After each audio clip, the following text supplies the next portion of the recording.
Gulf ಅಲ್ಲಿ ಇರುವಂತಹ ಎಲ್ಲಾ ಕಂಟ್ರೀಸ್ ಗಳೇನಿವೆ, ಅದು UAE ಆಗಿರ್ಬಹುದು, ಖತಾರ್, ಬಹ್ರೈನ್, ಈ ರೀತಿಯ ಸೌದಿ ಅರೇಬಿಯಾದ ಪ್ರದೇಶಗಳಲ್ಲಿ ವಿಲೇಜ್ ಅನ್ನುವಂತ ಒಂದು ಕಾನ್ಸೆಪ್ಟ್ ಇಲ್ಲ ಅಲ್ಲಿ. 1 ಲಕ್ಷದಷ್ಟು ಸ್ಯಾಲರಿ ಸಿಗುತ್ತೆ ಅನ್ನುವಂತಹ ಒಂದು ಮಿನಿಮಮ್ ಅಷ್ಟು ಬೇಕಾಗುತ್ತೆ ಅವರಿಗೆ. ಇದು ಸಿಂಪಲ್ ಆಗಿ ಒಂದು ಲೈಫ್ ಲೀಡ್ ಮಾಡುವಂತಹ ಒಂದು ಫ್ಯಾಮಿಲಿ. ಇಂಡಿಯನ್ ಫುಡ್ಸ್ ಬಹಳಷ್ಟು ಫೇಮಸ್ ಅಲ್ಲಿ. ಮತ್ತೆ ಈಗ ನಮ್ಮಲ್ಲಿ ಸ್ವಿಗ್ಗಿ ತರದ ಏನು ಡೆಲಿವರಿ ಸಿಸ್ಟಮ್ ಏನಿದೆ, ಅಲ್ಲಿ ಕೂಡ ತಲಾಬಾತ್ ಅನ್ನುವಂಥದ್ದು ನಂಗೆ ನೆನಪಿದೆ. ರಾತ್ರಿ 10 ಗಂಟೆಗೆ ಇಡ್ಲಿ ವಡೆ ತಿಂದಿರೋದು. ಹೆಲ್ತ್ ತುಂಬಾ ಕಾಸ್ಟ್ಲಿ. ಆರೋಗ್ಯದ ಸಮಸ್ಯೆ ಬಂದ್ರೆ ಗಲ್ಫ್ ಇಸ್ ವೆರಿ ಕಾಸ್ಟ್ಲಿ. ಅಲ್ಲಿ ಯಾವುದೇ ರೀತಿಯಲ್ಲಿ ಇನ್ಕಮ್ ಟ್ಯಾಕ್ಸ್ ಇಲ್ಲ. ಇದೊಂದು ಬಹಳ ಸಂತೋಷದ ವಿಚಾರ. ನಾನು ನಮ್ ದೇಶದಲ್ಲಿ ಕೆಲಸ ಮಾಡುವಂತ ಸಂದರ್ಭದಲ್ಲಿ ಸ್ಯಾಲ್ರಿ, ಆನ್ಯುವಲ್ ಟ್ಯಾಕ್ಸ್ ಅಥವಾ ಇನ್ಕಮ್ ಟ್ಯಾಕ್ಸ್ ಅನ್ನುವಂಥದ್ದು ಅಥವಾ ಪ್ರೊಫೆಷನಲ್ ಟ್ಯಾಕ್ಸ್ ಅನ್ನುವಂಥದ್ದು ಕಾಮನ್. ಬಟ್ ಅಲ್ಲಿ ನಮಗೆ ಎಷ್ಟು ಸ್ಯಾಲ್ರಿ ಆಫರ್ ಮಾಡ್ತಾರೆ ಅಷ್ಟೇ ಅಮೌಂಟ್ ಕ್ರೆಡಿಟ್ ಆಗುತ್ತೆ ಅನ್ನುವಂಥದ್ದು ನಮ್ಮ ಬ್ಯಾಂಕ್ ಅಕೌಂಟ್ಗೆ.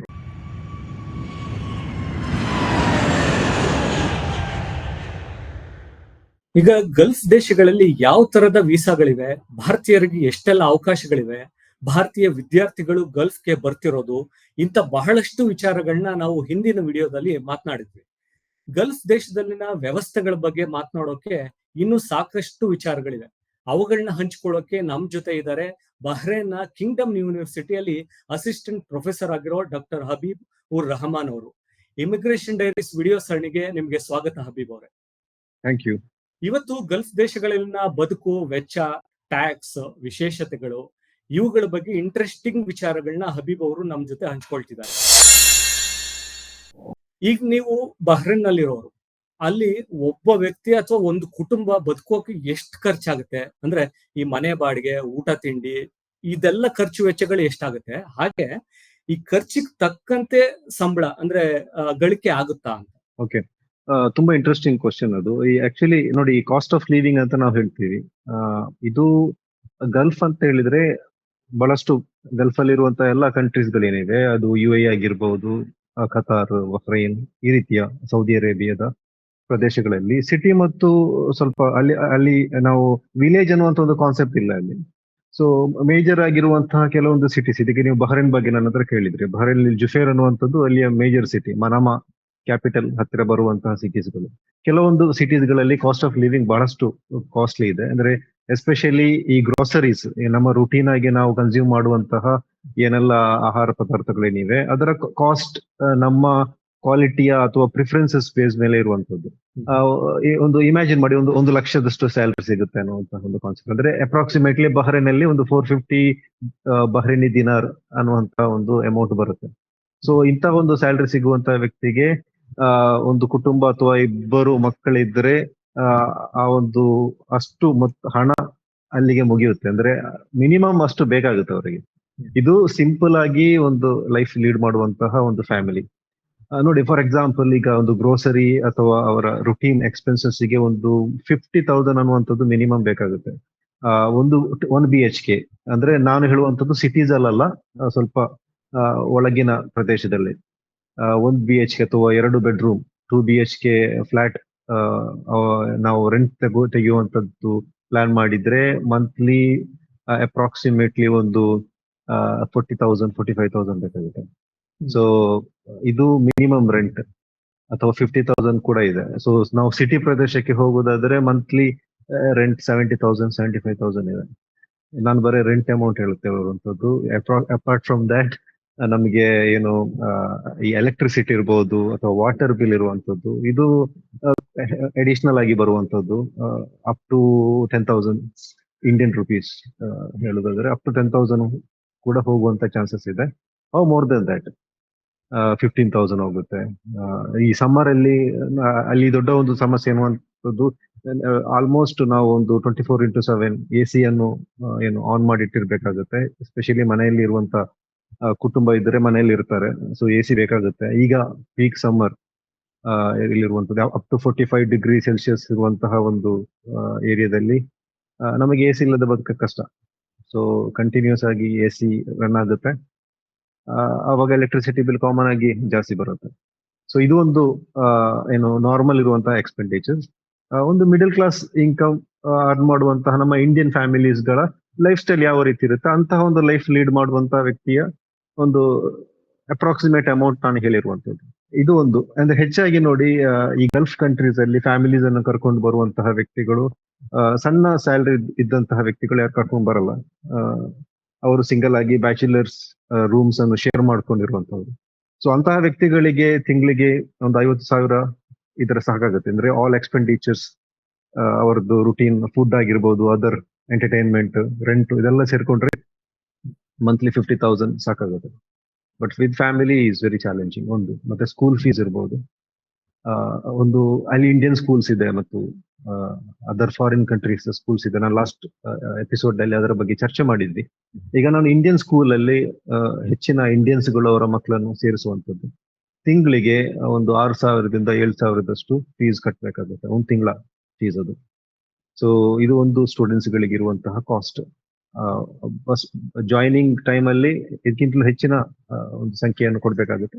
ಬಟ್ ಅದರ್ವೈಸ್ ನಾರ್ಮಲ್ ತಿಂಗಳಿಗೆ ಒಂದು 6,000 ಅಥವಾ 7,000ದಷ್ಟು ಅಮೌಂಟ್ ಕಟ್ಟಬೇಕಾಗುತ್ತೆ. ಮತ್ತೆ ಅಲ್ಲಿನ ತೆರಿಗೆ ವ್ಯವಸ್ಥೆ ಹೆಂಗಿದೆ? ಅಂದ್ರೆ ಸಂಬಳಕ್ಕೆ ಆದಾಯಕ್ಕೆ ಟ್ಯಾಕ್ಸ್ ಇಲ್ಲ ಅಂತಾರೆ, ಹೌದಾ? ಇದೊಂದು ಬಹಳ ಸಂತೋಷದ ವಿಚಾರ. ಈಗ ನಾನು ನಮ್ ದೇಶದಲ್ಲಿ ಕೆಲಸ ಮಾಡುವಂತ ಸಂದರ್ಭದಲ್ಲಿ ಸ್ಯಾಲ್ರಿ, ಆನ್ಯುವಲ್ ಟ್ಯಾಕ್ಸ್ ಅಥವಾ ಇನ್ಕಮ್ ಟ್ಯಾಕ್ಸ್ ಅನ್ನುವಂಥದ್ದು ಅಥವಾ ಪ್ರೊಫೆಷನಲ್ ಟ್ಯಾಕ್ಸ್ ಅನ್ನುವಂಥದ್ದು ಕಾಮನ್. ಬಟ್ ಅಲ್ಲಿ ನಮಗೆ ಎಷ್ಟು ಸ್ಯಾಲ್ರಿ ಆಫರ್ ಮಾಡ್ತಾರೆ ಅಷ್ಟೇ ಅಮೌಂಟ್ ಕ್ರೆಡಿಟ್ ಆಗುತ್ತೆ ಅನ್ನುವಂಥದ್ದು ನಮ್ಮ ಬ್ಯಾಂಕ್ ಅಕೌಂಟ್ಗೆ. ಅಲ್ಲಿ ಯಾವುದೇ ರೀತಿಯಲ್ಲಿ ಇನ್ಕಮ್ ಟ್ಯಾಕ್ಸ್ ಇಲ್ಲ. ಸೊ ಬಟ್ ವ್ಯಾಟ್ ಇದೆ, ಒಂದು 5% ಆಫ್ ವ್ಯಾಟ್ ನಾವು ಪೇಮೆಂಟ್ ಮಾಡ್ತೀವಿ. For some of the products ಅದು ಕೂಡ ಎಕ್ಸಂಪ್ಷನ್ಸ್ ಆಗಿದೆ. ಬಟ್ ಈ ವ್ಯಾಟ್ ಅನ್ನುವಂಥದ್ದು ಕೂಡ ಇಂಟ್ರೊಡ್ಯೂಸ್ ಮಾಡಿರುವಂತದ್ದು ರೀಸೆಂಟ್, ಒಂದು 4-5 ವರ್ಷದ ಮೊದಲು. ಕೆಲವೊಂದು ಏನು ಗಲ್ಫ್ ಕಂಟ್ರೀಸ್ ಅಲ್ಲಿ ಆಲ್ರೆಡಿ ವ್ಯಾಟ್ ಇಂಟ್ರೊಡ್ಯೂಸ್ ಮಾಡಿದ್ರು, ಬಹ್ರೈನ್ ಅಲ್ಲಿ ಸ್ವಲ್ಪ ಲೇಟ್ ಆಗಿ ಇಂಟ್ರೊಡ್ಯೂಸ್ ಮಾಡಿದ್ದಾರೆ. ಬಟ್ ಇನ್ಕಮ್ ಟ್ಯಾಕ್ಸ್ ಅನ್ನುವಂತ ಒಂದು ಕಾನ್ಸೆಪ್ಟ್ ಇದುವರೆಗೆ ಅಲ್ಲಿ ಇಲ್ಲ, ಇಂಟ್ರೊಡ್ಯೂಸ್ ಮಾಡಿ. ಪ್ರೊಫೆಷನಲ್ ಟ್ಯಾಕ್ಸ್ ಅಂತ ಒಂದ್ ಸಣ್ಣ ಪ್ರಮಾಣ ಇಲ್ಲಿ ತಗೊಳ್ತಾರೆ, ಅದನ್ನು ಇರಲ್ಲ? ಇಲ್ಲ, ಯಾವುದೇ ರೀತಿಯ ಟ್ಯಾಕ್ಸ್ ನಮ್ಮ ಇನ್ಕಮಿಗೆ ಇಲ್ಲ. ಸೊ ಅದನ್ನೆಲ್ಲವೂ ಕೂಡ ಅವರು ಏನು ಅವರ ಆಯಿಲ್ ರಿಚ್ ಕಂಟ್ರಿ ಅಂತ ಏನ್ ಹೇಳ್ತೀವಿ, ಸೊ ಅವರು ಅದನ್ನ ಮೇಂಟೈನ್ ಮಾಡ್ತಾರೆ. No other tax other than VAT ಬಿಟ್ರೆ ಯಾವುದೇ ರೀತಿಯಲ್ಲಿ ಟ್ಯಾಕ್ಸ್ ಇಲ್ಲ. ಇಂಪೋರ್ಟ್ ಟ್ಯಾಕ್ಸ್ ಕೆಲವೊಂದು ಪ್ರಾಡಕ್ಟ್ಸ್ ಗೆ ಬೀಳುತ್ತೆ. ಈಗ ಫಾರ್ ಎಕ್ಸಾಂಪಲ್ ನಾವು ಈ ಕಾರ್ ಪರ್ಚೇಸ್ ಮಾಡುವಂತ ಸಂದರ್ಭದಲ್ಲಿ ಹೆಚ್ಚಿನ ಕಾರ್ಗಳು ನಮ್ಗೆ ಭಾರತಕ್ಕಿಂತಲೂ ಬಹಳ ಚೀಪರ್ ಇದೆ, ಆಲ್ ಲಕ್ಸುರಿ ಕಾರ್ಸ್ಗಳು. ನಾವು ಇಲ್ಲಿ ಕಂಪೇರ್ ಮಾಡುವಂತ ಸಂದರ್ಭದಲ್ಲಿ ದ ರಿಮಾರ್ಕೇಬಲ್ ಅಮೌಂಟ್ ಆಫ್ ನಮಗೆ ಸಿಗುತ್ತೆ, ದೊಡ್ಡ ಮೊತ್ತ ಅಲ್ಲಿ ಕಡಿಮೆ ಇದೆ. ಫಾರ್ ಎಕ್ಸಾಂಪಲ್ ಇಲ್ಲೊಂದು 25 ಲಕ್ಷ ಇದ್ರೆ ಅಲ್ಲಿ ಅದು 15 ಲಕ್ಷಕ್ಕೆ ಸಿಗುತ್ತೆ. ಅಷ್ಟು ಡಿಫರೆನ್ಸಸ್ ಕೆಲವೊಂದು ಕಾರ್ಗಳಲ್ಲಿ ನಮಗೆ ಕಾಣ್ಲಿಕ್ಕೆ ಸಾಧ್ಯ ಆಗುತ್ತೆ. Because of the tax, duty ಮತ್ತೆ ರೋಡ್ ಟ್ಯಾಕ್ಸ್ ಎಲ್ಲಾನು ಕಡಿಮೆ. ಎಲ್ಲವೂ ಹೌದು. ಇಲ್ಲಿ ನಮ್ಮಲ್ಲಿ ಒಂದು ಯಾವುದೇ ಒಂದು ಕಾರ್, ಈಗ ನೀವು ಇಂಡಿಯಾದಲ್ಲಿ ಒಂದು 20 ಲಕ್ಷದ ಕಾರ್ ನೀವು ತಗೊಂಡ್ರೆ ಒಂದು ಅಪ್ರಾಕ್ಸಿಮೇಟ್ಲಿ ಒಂದು 5 lakhs ಟ್ಯಾಕ್ಸೇ ಇರುತ್ತೆ ಅದಕ್ಕೆ. ಸೊ ಅದಲ್ಲಿ ಇರಲ್ಲ ಅಂತ ನೋಡಿ. ಸೊ ಟ್ಯಾಕ್ಸ್ ವ್ಯಾಟ್ ಬಿಟ್ರೆ ಬೇರೆ ಯಾವುದೇ ರೀತಿಯ ಟ್ಯಾಕ್ಸ್ ಇದೆ. ಭಾರತದಂತ ದೇಶದಲ್ಲಿ ನಾವು GST ಮೇಲೆ ತುಂಬಾ ಡಿಪೆಂಡ್ ಆಗಿದ್ದೀವಿ. GST ಇಲ್ಲಿ ಸಂಗ್ರಹ ಆಗುವ ಒಂದು ದೊಡ್ಡ ಮೊತ್ತ, ಮತ್ತೆ ಈ ಆದಾಯ ತೆರಿಗೆಯಿಂದ ಬರುವಂತದ್ದು ಅಮೌಂಟ್, ಇದರಿಂದನೇ ಬಹಳಷ್ಟು ಯೋಜನೆಗಳು ನಡೆಯುತ್ತೆ, ಕಾರ್ಯಕ್ರಮಗಳು ಮಾಡ್ತಾರೆ. ದೇಶದಲ್ಲಿ ಏನೇ ಬೆಳವಣಿಗೆ ಆಗ್ಬೇಕಾದ್ರೂ ಈ ಒಂದು ಅಮೌಂಟ್ ಬೇಕೇ ಬೇಕು ನಮ್ಗೆ, ಇಲ್ಲ ಅಂದ್ರೆ ಸಾಲ ಮಾಡ್ಬೇಕಾಗುತ್ತೆ. ಖಂಡಿತ. ಸೊ ಇದಿಲ್ದನೆ, ಅಂದ್ರೆ ಟ್ಯಾಕ್ಸೇ ಇಲ್ದನೆ ಹೇಗೆ ಡೆವಲಪ್ಮೆಂಟ್ ಪ್ರಾಜೆಕ್ಟ್ ಗಳಿಗೆ ಖರ್ಚು ಮಾಡ್ತಾರೆ? ಸೊ ಇದು ದೊಡ್ಡ ಏನದರ್ ಇಂಪಾರ್ಟೆಂಟ್ ಕ್ವಶನ್. ಆಕ್ಚುಲಿ ಗಲ್ಫ್ ಅಲ್ಲಿ ಇನ್ಕಮ್ ಟ್ಯಾಕ್ಸ್ ಅಥವಾ ಯಾವುದೇ ರೀತಿಯ ಟ್ಯಾಕ್ಸ್ ಮೇಲೆ ಡಿಪೆಂಡೆಂಟ್ ಆಗಿಲ್ಲ ಅವರು. 70% of the revenue oil and gas ಇಂದ ಬರುವಂತದ್ದು. ಸೊ ಸಿನ್ಸ್ ಈಗ ಗಲ್ಫ್ ಕಂಟ್ರೀಸ್ ಎಲ್ಲ, ಆಲ್ಮೋಸ್ಟ್ ಎಲ್ಲ ಗಲ್ಫ್ ಕಂಟ್ರೀಸ್ ಅಲ್ಲಿ ಆಯಿಲ್ ಅಂಡ್ ಗ್ಯಾಸ್ ಮ್ಯಾನುಫ್ಯಾಕ್ಚರಿಂಗ್ ಮಾಡ್ತಾರೆ. So Saudi Arabia is the largest producer of petrol, ಬಹಳಷ್ಟು ಕಂಟ್ರೀಸ್ ಗಳಿಗೆ ಸಪ್ಲೈ ಮಾಡುವಂತಹ ಒಂದು ಪ್ರಾಜೆಕ್ಟ್. ಅದು ಬಿಟ್ರೆ ಟೂರಿಸಂ, ಇತ್ತೀಚೆಗೆ ನಾವು ನೋಡುವಂತ ಸಂದರ್ಭದಲ್ಲಿ ಟೂರಿಸಂ ಅನ್ನುವಂಥದ್ದು ಕೂಡ ಬಹಳ ರೀತಿಯಲ್ಲಿ ಅವರು ಪ್ರಮೋಟ್ ಮಾಡ್ತಾ ಇದ್ದಾರೆ. ಅದರಿಂದ ಕೂಡ ಅಂದ್ರೆ ಪರ್ಸೆಂಟೇಜ್ ನೋಡಿದ್ರೆ ಮೋರ್ ದೆನ್ 50 ಅಥವಾ 60% ಆಫ್ ದ ರೆವಿನ್ಯೂ ಅವರ ಏನು ಇಕಾನಮಿಗೆ ಸಿಗುವಂತದ್ದು ಆಯಿಲ್ ಅಂಡ್ ಗ್ಯಾಸ್ ಅಂತ. ಅದು ಬಿಟ್ರೆ ಟೂರಿಸಂ ಇದೆ. ಫೈನಾನ್ಷಿಯಲ್ ಸೆಕ್ಟರ್ ಅಲ್ಲಿ ಕೂಡ ಬಹಳಷ್ಟು ರೀತಿಯಲ್ಲಿ ಏನು ಇನ್ವೆಸ್ಟ್ಮೆಂಟ್ ಇದೆ.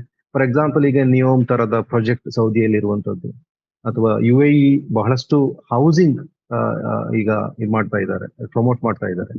ಈಗ ನಿಮಗೆ ಈ ಗ್ಲೋಬಲ್ ಅಲ್ಲಿ ನಾನು ಲಾಸ್ಟ್ ಎಪಿಸೋಡ್ ಅಲ್ಲಿ ಮಾತಾಡುವಂತ ಸಂದರ್ಭದಲ್ಲಿ ಈಗ ರೆಸಿಡೆನ್ಷಿಯಲ್ ವೀಸಾಸ್ ಅನ್ನು ಕೊಡುವಂತದ್ದು ಅಥವಾ ಗೋಲ್ಡನ್ ವೀಸಾ ಕೊಡುವಂತಹ ಒಂದು ಏನು ಪ್ರೋಗ್ರಾಮ್ ಮಾಡಿಕೊಂಡಿದ್ದರ ಸಂದರ್ಭದಲ್ಲಿ ಹೆಚ್ಚಿನ ಜನರು ಅಲ್ಲಿಗೆ ಈಗ ಶಿಫ್ಟ್ ಆಗ್ತಾ ಇದ್ದಾರೆ ಅಲ್ಲಿ ಸ್ಟೇ ಆಗ್ಲಿಕ್ಕೆ. ಅದು ಇದೊಂದು ದೊಡ್ಡ ಇನ್ಕಮ್ ಅವರಿಗೆ.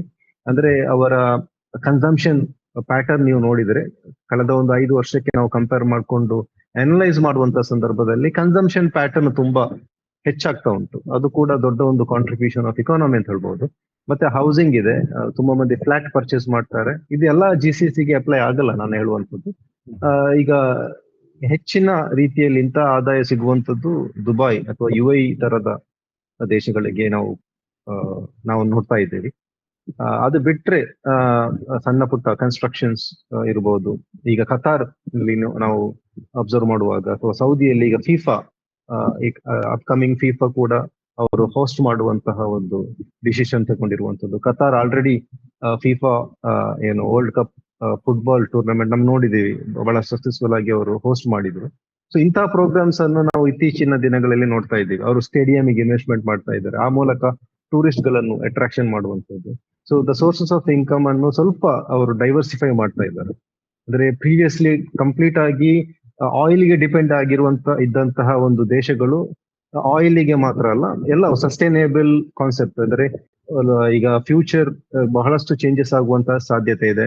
EV ವೆಹಿಕಲ್ ಅನ್ನು ನಾವು ನೋಡ್ತಾ ಇದ್ದೇವೆ, ಕಾರ್ಗಳು ಬರ್ತಾ ಇದೆ, ಅಥವಾ ಏನು ಸಸ್ಟೈನೇಬಲ್ ಇನ್ವೆಸ್ಟ್ಮೆಂಟ್ ಇರಬಹುದು, ಸೋಲಾರ್ ಎನರ್ಜಿ ಇರಬಹುದು. ಇದೆಲ್ಲದರ ಬಗ್ಗೆ ನಾವು ಈಗ ಈ ಅಕಾಡೆಮಿಕ್ ವರ್ಲ್ಡ್ ಅಲ್ಲಿ ಈಗ ನಮ್ಮ ಒಂದು ಏರಿಯಾದಲ್ಲಿ ಕಾನ್ಫರೆನ್ಸ್ ಗಳಲ್ಲಿ ಎಲ್ಲವೂ ಕೂಡ ಇಂತಹ ಥೀಮ್ ಗಳನ್ನು ನಾವು ನೋಡ್ಲಿಕ್ಕೆ ಸಾಧ್ಯ ಆಗುತ್ತೆ. ಯಾಕೋಸ್ಕರ ಈ ಥೀಮ್ಗಳು ಬರ್ತಾ ಇವೆ ಅಂತಾರೆ, ಈ ಎಲ್ಲ ಸೆಕ್ಟರ್ ಗಳಲ್ಲಿ ಅವರು ಇನ್ವೆಸ್ಟ್ ಮಾಡ್ತಾ ಇದ್ದಾರೆ. ಅಂದ್ರೆ ಆ ಏರಿಯಾದಲ್ಲಿ ನಮಗೆ ಸಂಶೋಧನೆ ಮಾಡ್ಲಿಕ್ಕೆ ಪ್ರಚೋದನೆ ಕೂಡ ಮಾಡ್ತಾ ಇದ್ದಾರೆ. ಸೊ ಇಕಾನಮಿ ಅನ್ನುವಂಥದ್ದು 50% ಆಫ್ ದ ಇಕಾನಮಿ ಅವರಿಗೆ other than oil and gas ಅಲ್ಲಿ ಬರಬೇಕು ಅನ್ನುವಂಥದ್ದು ಈಗ ಅವರ 2030 ಅಥವಾ 2050 ಅಜೆಂಡಾ ಏನಿದೆ ಅದರಲ್ಲಿ ಅವರು ಹಾಕಿರುವಂತಹ ಚೆಕ್ ಲಿಸ್ಟ್ಗಳು. ಹೆಲ್ತ್ ತುಂಬಾ ಕಾಸ್ಟ್ಲಿ. ಎಲ್ಲ ಗಲ್ಫ್ ಕಂಟ್ರೀಸ್ ಅಲ್ಲಿ ಹೆಲ್ತ್ ಅನ್ನುವಂಥದ್ದು ತುಂಬಾ ಕಾಸ್ಟ್ಲಿ ಆಗಿರುತ್ತೆ. ಯಾಕಂತ ಹೇಳಿದ್ರೆ ಅಲ್ಲಿರುವಂತಹ ಗವರ್ಮೆಂಟ್ ಫೆಸಿಲಿಟೀಸ್ ಇರುವಂತದ್ದು ಅಲ್ಲಿಯ ಸಿಟಿಸನ್ಸ್ ಗಳಿಗೆ. ಆಲ್ ಫಾರಿನರ್ಸ್ ಗಳು ಅಲ್ಲಿ ಪ್ರೈವೇಟ್ ಹಾಸ್ಪಿಟಲ್ಸ್ ಇದೆ, ಅಲ್ಲಿಗೆ ಹೋಗಿ ಟ್ರೀಟ್ಮೆಂಟ್ ತೆಗಿಬೇಕಾಗುವಂಥದ್ದು. ಸೊ ಕೆಲವೊಂದು ಎಮರ್ಜೆನ್ಸೀಸ್ ಕೇಸ್ಗಳಲ್ಲಿ ಮಾತ್ರ ಅಲ್ಲಿಯ ಗವರ್ಮೆಂಟ್ ಹಾಸ್ಪಿಟಲ್ಗಳಲ್ಲಿ ನಮಗೆ ಅಡ್ಮಿಟ್ ಆಗುವಂತಹ ಅವಕಾಶ ಸಿಗುವಂಥದ್ದು. ಸೊ ಮಿನಿಮಮ್ ನಾವು ಯಾವುದೇ ಒಂದು ಜ್ವರ ಬರಲಿ ಅಥವಾ ಇನ್ನಿತರ ಯಾವುದೇ ಸಣ್ಣ ಪುಟ್ಟ ಕಾಯಿಲೆ ಬಂದರೂ ಕೂಡ ಒಂದು ದೊಡ್ಡ ಮಟ್ಟಿಗೆ ನಮಗೆ ಸ್ಪೆಂಡ್ ಮಾಡುವಂತಹ ಒಂದು ಸಿಚುವೇಶನ್ ಅಲ್ಲಿದೆ. ಫಾರ್ ಎಕ್ಸಾಂಪಲ್, ಈಗ ಒಂದು ಜ್ವರ ಬಂದು ಹಾಸ್ಪಿಟಲ್ಗೆ ಹೋಗೋದಾದ್ರೆ ಅಪಾಯಿಂಟ್ಮೆಂಟ್ ತಗೊಂಡು ಹಾಸ್ಪಿಟಲ್ಗೆ ಹೋಗ್ಬೇಕಾಗುತ್ತೆ. ಅಂದ್ರೆ ಈಗ UK US ಗಳಲ್ಲಿ ಇರುವಂತಹ ಅಥವಾ ಕೆನಡಾದಲ್ಲಿರುವಂತಹ ಸಮಸ್ಯೆಗಳು ಇಲ್ಲಿಲ್ಲ. ಅಪಾಯಿಂಟ್ಮೆಂಟ್ ತಗೊಂಡು ತುಂಬಾ ಸಮಯ ಕಾಯುವಂತಹ ಒಂದು ಸಿಚುವೇಶನ್ ಇಲ್ಲಿಲ್ಲ. ಅಪಾಯಿಂಟ್ಮೆಂಟ್ ತಗೊಂಡ್ರೆ ಇಮಿಡಿಯೇಟ್ಲಿ ಆಗಿ ನಮಗೆ ಅಲ್ಲಿ ವಿಸಿಟಿಂಗ್ ಆಪರ್ಚುನಿಟಿ ಸಿಗ್ತದೆ. ಸೊ ಅಲ್ಲಿ ಹೋಗುವಂತ ಸಂದರ್ಭದಲ್ಲಿ ಒಂದು ಜ್ವರಕ್ಕೆ ಅಥವಾ ಇನ್ನಿತರ, ಈಗ ನಾನು ಎಲ್ಲದಕ್ಕೂ ಕೂಡ ಇಂಡಿಯನ್ ರುಪೀಸ್ಗೆ ಕನ್ವರ್ಟ್ ಮಾಡಿ ಹೇಳ್ತೇನೆ, ವೀಕ್ಷಕರಿಗೆ ಅರ್ಥ ಆಗುತ್ತೆ. ಒಂದು ಅಪ್ರಾಕ್ಸಿಮೇಟ್ಲಿ 2000 ಅಥವಾ 3000 ಸ್ಪೆಂಡ್ ಮಾಡ್ಕೊಂಡೇ ಬರ್ಬೇಕಾಗುತ್ತೆ. ಸೊ ಕೆಲವೊಮ್ಮೆ it may reach up to 5000 rupees. Insurance ಇದ್ರೆ ಆ ಒಂದು ಸಮಸ್ಯೆ ಇರೋದಿಲ್ಲ. ನಮಗೆ ಒಮ್ಮೆ ಎಂಟ್ರಿ ಎವ್ರಿ ವಿಸಿಟ್ಗೆ ನಮಗೆ ಒಂದು ಅಮೌಂಟ್ ಪೇ ಮಾಡ್ಬೇಕಾಗುತ್ತೆ. ಈಗ ಬಹ್ರೇನಿ ದಿನಾರಲ್ಲಿ ಹೇಳೋದಾದ್ರೆ 5 BD ಅನ್ನುವಂಥದ್ದು ಒಂದು ಅಪ್ರಾಕ್ಸಿಮೇಟ್ಲಿ 1000 ಕೊಡ್ಬೇಕಾಗುತ್ತೆ. ಅಥವಾ ಕೆಲವೊಂದು ಕಾರ್ಡ್ ಇನ್ಶೂರೆನ್ಸ್ ಕಾರ್ಡ್ಗಳಲ್ಲಿ 2000 ಒಮ್ಮೆ ಪೇಮೆಂಟ್ ಮಾಡಿದ್ರೆ ಎಷ್ಟೇ ನಿಮಗೆ ಎಕ್ಸ್ಪೆನ್ಸಸ್ ಆಗಲಿ ಅದು ಇನ್ಶೂರೆನ್ಸ್ ಕವರ್ ಆಗುತ್ತೆ. So for example dental issues, ಹಲ್ಲಿನ ಸಮಸ್ಯೆಗಳು ಬಂದ್ರೆ ಅಂತೂ ದೊಡ್ಡ ಒಂದು ಮೊತ್ತ ಬೇಕಾಗುತ್ತೆ. 20,000 30,000ದಷ್ಟು ಇನ್ಶೂರೆನ್ಸ್ ಇಲ್ಲದಿದ್ರೆ ನಮಗೆ ಯಾವುದೇ ಡೆಂಟಲ್ ರಿಲೇಟೆಡ್ ಇಶ್ಯೂಸ್ ಬಂದ್ರೆ ಅಷ್ಟೊಂದು ಅಮೌಂಟ್ ಅನ್ನು ಚಾರ್ಜ್ ಮಾಡ್ತಾರೆ ಅವರು. ಇನ್ಶೂರೆನ್ಸ್ ಇಲ್ಲದೆ ಬದುಕುವಂಥದ್ದು ಬಹಳ ಕಷ್ಟ. ಎಸ್ಪೆಷಲಿ ಆರೋಗ್ಯದ ಸಮಸ್ಯೆ ಬಂದ್ರೆ ಗಲ್ಫ್ ಈಸ್ ವೆರಿ ಕಾಸ್ಟ್ಲಿ. ಹೆಚ್ಚಿನ ನಂಗೆ ಗೊತ್ತಿರುವಂತಹ ಕೆಲವೊಂದು ಫ್ಯಾಮಿಲಿಗಳು ಇಂತಹ ಹಲ್ಲಿನ ಸಮಸ್ಯೆ ಬಂದ್ರೆ ಅಥವಾ ಕೆಲವೊಂದು ಕಾಯಿಲೆ ಬಂದ್ರೆ ಅವರು ಫ್ಲೈಟ್ ಟಿಕೆಟ್ ಕೊಟ್ಟು ಇಂಡಿಯಾಕ್ಕೆ ಅವರು ಊರಿಗೆ ಕಳಿಸುವಂತದ್ದು ನೋಡಿದ್ದೇನೆ ನಾನು. ಅವರಿಗೆ ಅದು ಕಂಪ್ಯಾರಿಟಿವ್ಲಿ ಚೀಪರ್ ಇಲ್ಲಿಯ ಒಂದು ಟ್ರೀಟ್ಮೆಂಟ್ ತೆಗೆಯುವುದು. ಸೊ ಇದು ಕೂಡ ಈ ಎಕ್ಸ್ಪೆನ್ಸಸ್ ಗೆ ನೀವು ಇದನ್ನು ಇನ್ಕ್ಲೂಡ್ ಮಾಡೋದಾದ್ರೆ, ನಾನು ಆಗ ಹೇಳಿದಂತಹ ಕೇವಲ ಗ್ರಾಸರೀಸ್ ಮತ್ತು ರೆಂಟ್ ಬಗ್ಗೆ ಮಾತ್ರ ನಾನು ಹೇಳಿರುವಂತದ್ದು. ಬಟ್ ಈ ಆರೋಗ್ಯ, ಶಿಕ್ಷಣ ಇದನ್ನೆಲ್ಲ ಸೇರಿಸಿದ್ರೆ life will be more costly ಅನ್ನುವಂಥದ್ದು. ಸೊ ನಮಗೆ ಹೆಚ್ಚಾಗಿ ಕಾಣ್ಲಿಕ್ಕೆ ಸಿಗುವಂತದ್ದು ಈಗ ಇಂಡಿಯನ್ ಫ್ಯಾಮಿಲೀಸ್ ಇದ್ರೆ ಅವರ ಒಂದು ಮಿನಿಮಮ್ ಸ್ಯಾಲರಿ ಒಂದು ಅಪ್ ಟು 2 lakhs ಇದ್ರೆ ಮಾತ್ರ ಅವರು ಫ್ಯಾಮಿಲೀಸ್ ಅನ್ನು ಕರೆಸಿ ಇಲ್ಲಿ ಇಡ್ತಾರೆ. ಯಾಕಂತ ಹೇಳಿದ್ರೆ ರೆಂಟ್ ಅನ್ನುವಂಥದ್ದು ಇರ್ಬೋದು, ಎಲ್ಲವೂ ಕೂಡ ಕ್ಯಾಲ್ಕುಲೇಟ್ ಮಾಡುವಾಗ ಅವರಿಗೆ ದಟ್ ಈಸ್ ಮೋರ್ ಲಾಜಿಕಲ್ ಅನ್ನುವಂಥದ್ದು. ಬಹ್ರೇನ್ ಅಥವಾ ಬೇರೆ ಯಾವುದೇ ಗಲ್ಫ್ ದೇಶಗಳಾಗ್ಲಿ, ಅಲ್ಲಿ ತರಕಾರಿ, ಹಣ್ಣಾಗ್ಲಿ ಅಥವಾ ಬೇರೆ ಬೆಳೆಗಳನ್ನ ಬೆಳಿತಾರ ಅನ್ನೋದು ಒಂದು. ಮತ್ತೆ ನಾವು ಭಾರತೀಯರು ಏನ್ ಅಡಿಗೆಗೆ ಬಳಸ್ತೀವಲ್ಲ, ಆ ಸಾಮಗ್ರಿಗಳೆಲ್ಲ ಸಿಗ್ತಾವ? ಮತ್ತೆ ಎಲ್ಲ ಹೆಚ್ಚಿನ ಸಾಮಗ್ರಿಗಳಿಗೆ ಏನು ಇಂಪೋರ್ಟ್ ಮೇಲೆ ಡಿಪೆಂಡ್ ಆಗಿದಾರ? ನೋಡಿ, ಇಲ್ಲಿ ಗಲ್ಫ್ ಅಂತ ಹೇಳುವಾಗ ಎಲ್ಲ ಕಂಟ್ರೀಸ್ ಅಲ್ಲಿ ನಾವು ಒಂದೇ ಅರ್ಥದಲ್ಲಿ ನೋಡಕ್ಕಾಗಲ್ಲ. ಫಾರ್ ಎಕ್ಸಾಂಪಲ್, ಈಗ ಬಹ್ರೇನ್ ಅನ್ನುವಂಥದ್ದು ಎಲ್ಲದಕ್ಕೂ ಕೂಡ ಏನು ಫಾರಿನ್ ಕಂಟ್ರೀಸ್ ನ ಇಂಪೋರ್ಟ್ ಗೆ ಅವಲಂಬಿತವಾಗಿರುವಂತಹ ಒಂದು ದೇಶ. Because of it's a very small island ಅನ್ನುವಂಥದ್ದನ್ನು ನಾ ಲಾಸ್ಟ್ ಎಪಿಸೋಡ್ ಅಲ್ಲಿ ಅದರ ಬಗ್ಗೆ ಒಂದು ಬ್ರೀಫ್ ಕೊಟ್ಟಿದ್ದೆ. ಬಟ್ UAE ಇರ್ಬೋದು, UAE ಅಲ್ಲಿ ಇರುವಂತ, ಫಾರ್ ಎಕ್ಸಾಂಪಲ್ ದುಬೈ, ಎಲ್ಲವೂ ಕೂಡ ಇಂಪೋರ್ಟ್ ಆಗಿರುವಂತದ್ದು. ಅಥವಾ ಕತಾರ್ ಅಲ್ಲಿ ಕೆಲವೊಂದು ವಸ್ತುಗಳನ್ನು ಅಲ್ಲಿ ಅವರೇ ಪ್ರೊಡ್ಯೂಸ್ ಮಾಡ್ತಾರೆ. ಫಾರ್ ಎಕ್ಸಾಂಪಲ್ ಮಿಲ್ಕ್ ಅಥವಾ ಈ ಡೈರಿ ಪ್ರಾಡಕ್ಟ್ಸ್, ಕತಾರ್ ಅಲ್ಲಿ ದೊಡ್ಡ ಮಟ್ಟಿಗೆ ಒಂದು ಏನು ಡೈರಿ ಫ್ಯಾಕ್ಟರಿಯನ್ನು ಶುರು ಮಾಡಿದ್ದಾರೆ. ಸೌದಿ ಅರೇಬಿಯಾದಲ್ಲಿ ಆಗಲ್ಲ, ಸ್ವಲ್ಪ ಅವರು ಪ್ರೊಡ್ಯೂಸ್ ಮಾಡ್ತಾರೆ. ಸೌದಿ ಅರೇಬಿಯಾದಲ್ಲಿ ಕೆಲವೊಂದು ಅಗ್ರಿಕಲ್ಚರಲ್ ಕ್ರಾಪ್ಸ್ ಇದೆ. ಅಲ್ ಮರೈ ಅನ್ನುವಂತ ದೊಡ್ಡ ಒಂದು ಕಂಪನೀಸ್ ಇದೆ, ನಾದಾ ಅನ್ನುವಂತ ಅನದರ್ ಕಂಪನೀಸ್ ಇದೆ. ಇದೆಲ್ಲವೂ ಕೂಡ ಡೈರಿ, ಈಗ ನಮ್ಮಲ್ಲಿ ನಂದಿನಿ ಅಥವಾ KMF ತರ ಅವರ ಒಂದು ಏನು ಕಂಪನೀಸ್ ಇದೆ. ಸೊ ಅಲ್ಲಿಯ ಮಿಲ್ಕ್ ಗಳು ಬೇರೆ ಇನ್ನಿತರ GCCಗೆ ಅವರು ಎಕ್ಸ್ಪೋರ್ಟ್ ಕೂಡ ಮಾಡ್ತಾರೆ. So ಇದು ಒಂದು. ನಮ್ಮ ತರಕಾರಿ ಇರ್ಬೋದು ಅಥವಾ ಅಕ್ಕಿ ಅಥವಾ ಇನ್ನಿತರ ರುಟೀನ್ ನಾವು ಭಾರತೀಯರು ಬಳಸುವಂತಹ ಕೆಲವೊಂದು ಸಾಮಗ್ರಿ ಹೆಚ್ಚಿನವು ನಾನು ನೋಡಿದ ಪ್ರಕಾರ ನಮ್ಮ ದೇಶದಿಂದ ಹೋಗಿರುವಂತದ್ದು, ಎಕ್ಸ್ಪೋರ್ಟ್ ಆಗಿರುವಂತದ್ದು. ತರಕಾರಿ, ಟೊಮೆಟೊ ಇರ್ಬೋದು, ಇನ್ನಿತರ ಯಾವುದೇ ತರಕಾರಿ ಇರ್ಬೋದು, ನಮಗೆ ಬೇರೆ ಬೇರೆ ದೇಶದ ತರಕಾರಿ ಕಾಣ್ಲಿಕ್ಕೆ ಸಾಧ್ಯ ಆಗುತ್ತೆ. ಸೌದಿ ತರಕಾರಿ ಇದೆ, ಜೋರ್ಡಾನಿನ ಕೆಲವೊಂದು ತರಕಾರಿ ಅಲ್ಲಿ ಬರುತ್ತೆ.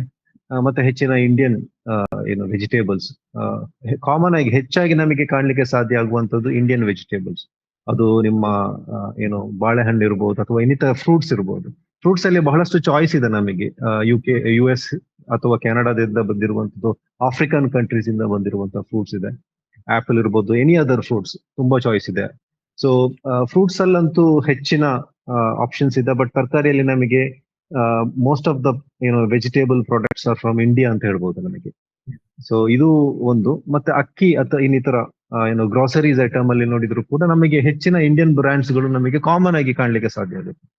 ಸೊ ಅದಕ್ಕೆ ದೊಡ್ಡ ಮಟ್ಟಿನ ಡಿಫ್ರೆನ್ಸಸ್ ನಮಗೆ ಇಲ್ಲ. ನಮ್ಗೆ ನಾವು ಇಲ್ಲಿ ನಮ್ಮ ಊರಲ್ಲಿ, ನಮ್ಮ ಮನೆಯಲ್ಲಿ ಏನು ಬಳಸ್ತೀವೋ ನಮ್ಮ ದೇಶದಲ್ಲಿ, ಅದೇ ಕಿಚನ್ ಐಟಮ್ ಅನ್ನು ನಮಗೆ ಅಲ್ಲಿ ಮಾಡ್ಲಿಕ್ಕೆ ಯಾವುದೇ ರೀತಿಯಲ್ಲಿ ಸಮಸ್ಯೆ ಇಲ್ಲ. ಯಾಕಂತ ಹೇಳಿದ್ರೆ ಅವೈಲೇಬಿಲಿಟಿ ಆಫ್ ಪ್ರಾಡಕ್ಟ್ಸ್ ತುಂಬಾ ಈಸಿಯಾಗಿ ಸಿಗುವಂತದ್ದು.